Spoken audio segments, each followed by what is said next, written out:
you may have been able to tell there was one portion of the video on Friday, if you were watching me, we were playing a clip for you, and I looked down at my phone. I don't often have a lot of activity going on my phone that I attend to, but I had a text message asking me if I would like to be a part of a briefing with a senior administration official coming up at 9 o'clock a.m. Eastern time. Well, that would be right as our show concluded.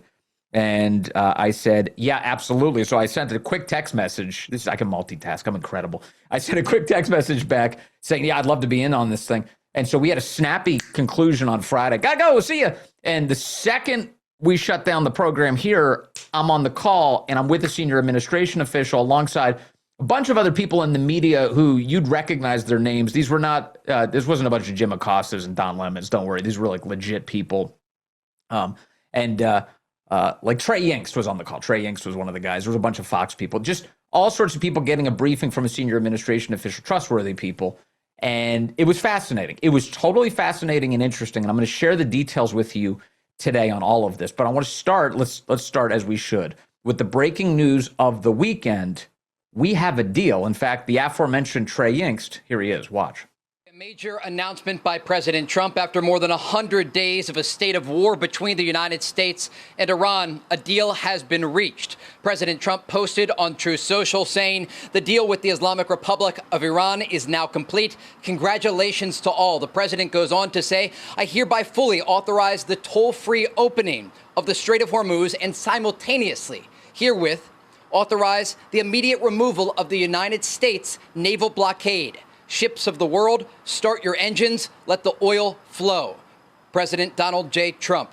The president making this announcement on his birthday from the White House in Washington. There was another statement released by the Prime Minister of Pakistan, one of the key mediators in the conversations that led to this agreement to end the conflict between the United States and Iran.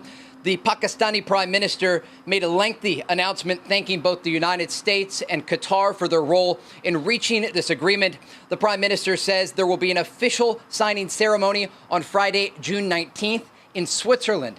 So again, a major development here as President Trump announces there is a deal with the Islamic Republic of Iran. The Strait of Hormuz is open once again. Those vessels that are trapped in the Persian Gulf will be able to export that crude oil from these Gulf countries. The naval blockade lifted on Iranian ports, and these detailed discussions on Iran's nuclear program set to begin. A major development in the Middle East, and for the first time in months, the region is breathing a sigh of relief. I'm sure it is. Okay, so the president announcing the deal. You heard some more of the details there, and the president did share some more after that Trey Yingst report on Truth Social. It is, as you heard, going to be signed this week on Friday. You heard him say Switzerland. One would assume that's Geneva. We talked about that last week. Here's the president of the United States with his update on the subject. He said, the great deal will bring peace and security to the whole region. Many presidents have tried to make peace with Iran. All have failed. All have failed before me. The leaders of the region have, for the first time, found a president who can help them achieve real peace. With the opening of the strait upon the signing of the deal on Friday, for purposes of mine removal, oil will flow on both ends again for the region and the world. President Donald J. Trump. So a deal set to be signed on Friday. We'll get more on this, but that of course, is the memorandum of understanding phase on this. Oil prices immediately dropped yesterday on the news it was well over 5% actually yesterday that you saw the crude oil futures drop like that. Brent futures also dropping around 4% yesterday afternoon. So very quick movement on oil. And if and when this deal is signed on Friday, I imagine you're going to see those numbers improve dramatically too. And that will mean a direct impact on the American public. You'll see the benefit at the pump very quickly. Not immediate, but very quickly. It's a matter of weeks, not months, in terms of just improving that. And that's going to improve the whole American economy.